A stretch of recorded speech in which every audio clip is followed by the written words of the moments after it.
Centre नाही, जे बघतील जे बोलतील त्यांच्याशी मी बोलतो. मला असं प्लीज कॅमेराकडे नाही बघता येत. मला जेन्युइनली हां, मग तुम्ही या पाहिजे तर ज्यांना प्रश्न विचारायचे त्यांनी इकडे या.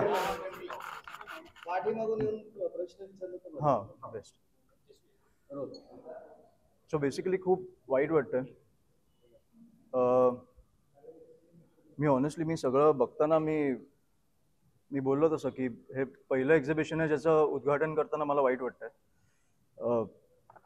सगळे बघताना मी कन्फ्यूज झालं की कुठे काय घोळ आहे.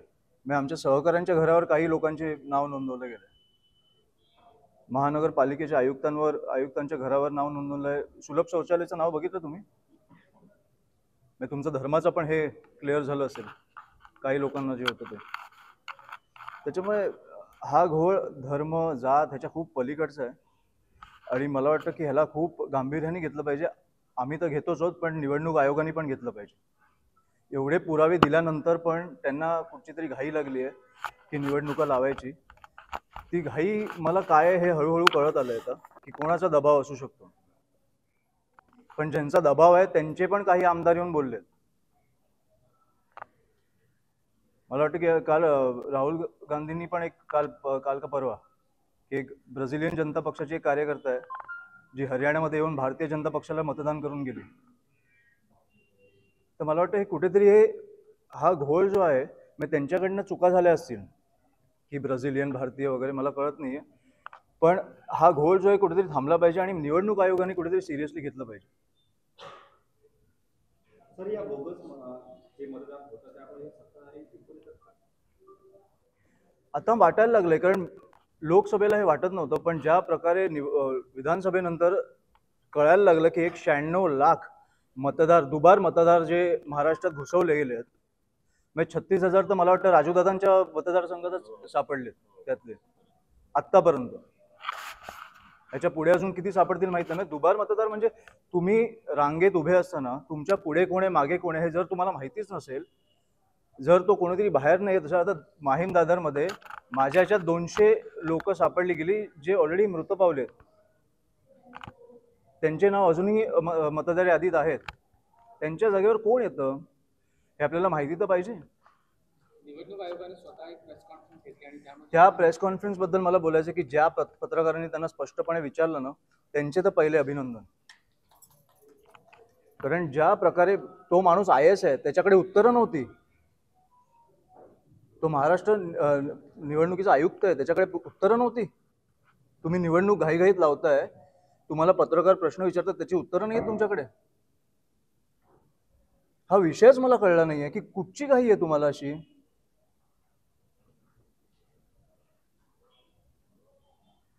निवडणूक आयोगाच्या त्या आयुक्तांनी असं सांगितलं की जे बोगस मतदार आहेत त्यांच्या नावासमोर डबल स्टार चिन्हांकित केलं जाईल. या त्यांच्या वक्तव्याकडे कसं पाहताय? मी त्या दिवशी त्यांची प्रेस कॉन्फरन्स पण बघितली आणि मी जे विरोधी पक्षांबरोबर मी राजसाहेबांबरोबर जे त्यांना भेटायला गेलेलो ती बैठक पण मी बघितली. त्याच्यात पण ते एकमेकांवर ढकलत होते आणि या प्रेस कॉन्फरन्समध्ये पण त्यांच्याकडे उत्तर नव्हती, ते एकमेकांवर ढकलत होते. त्याच्यामुळे ते काय बोलतात ना ह्याला मी आता महत्वच देत नाही. दुबार मतदार मतदान करू शकणार नाहीत ह्याची काळजी आम्ही आता घेतो. राज्य निवडणूक आयोगाने स्वतः डायरेक्ट केंद्रीय निवडणूक आयोगावर जबाबदारी घेतली. केंद्रीय निवडणूक आयोग पण होते त्या दिवशी, म्हणून तर ती दुसरी बैठक झाली.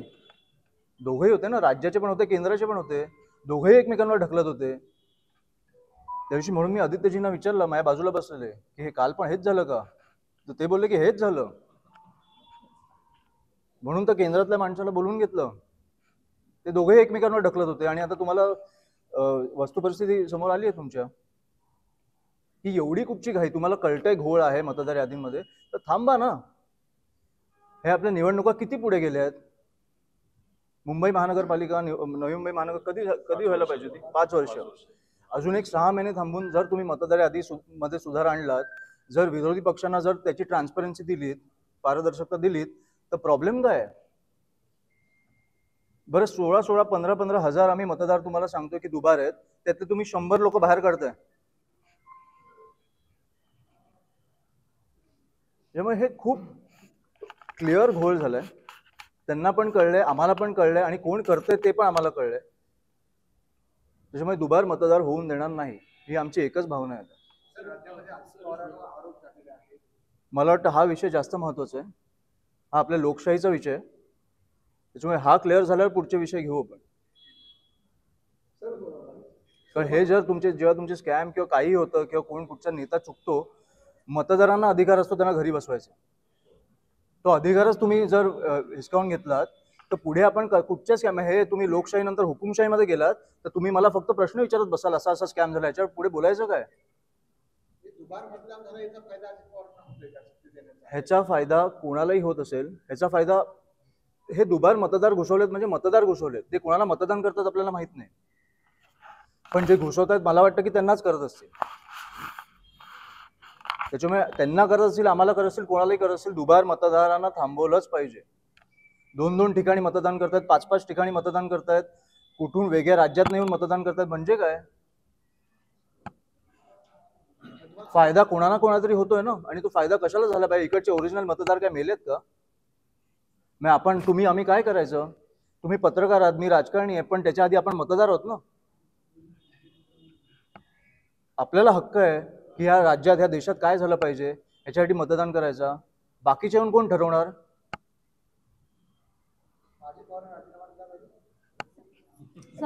पुढे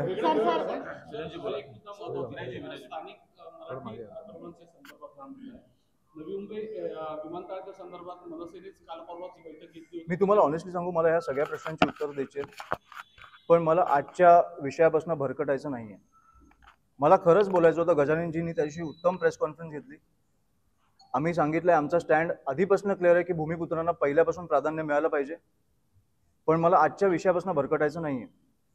आम्ही इकडे जन्मतो, आम्हाला पहिलं प्राधान्य मिळालंच पाहिजे.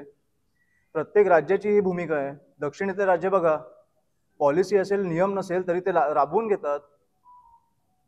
याबाबत आपण आवाज उठवून स्वतः आपण धडक देणार का? ती धडक घेऊ, पण त्याच्या आधी निवडणुकींच्या ह्याच्यावर आम्हाला पारदर्शकता आली पाहिजे.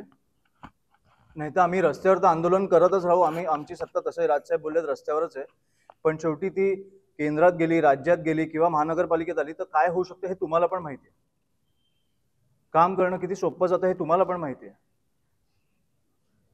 आम्ही काय लढून केसेस घेऊ, आम्हाला काही इश्यू नाहीये, पण शेवटी ज्या निवडणुका होतात त्या पारदर्शकतेने, प्रामाणिकपणे झाल्या पाहिजेत, एवढी आमची मागणी आहे.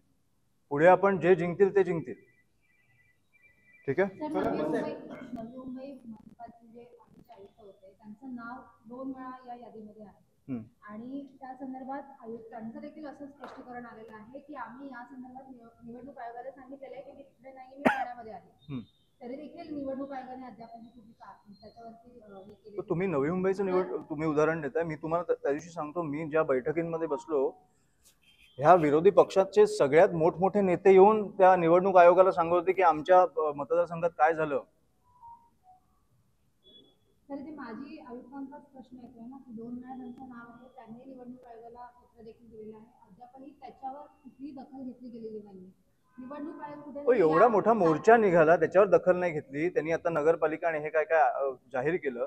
तुम्ही काय बोलताय? निवडणूक आयोग काल दखल करते. तुम्ही आता आमच्याकडनं अपेक्षा ठेवा, बाकी कोणाकडनं अपेक्षा ठेवू नका.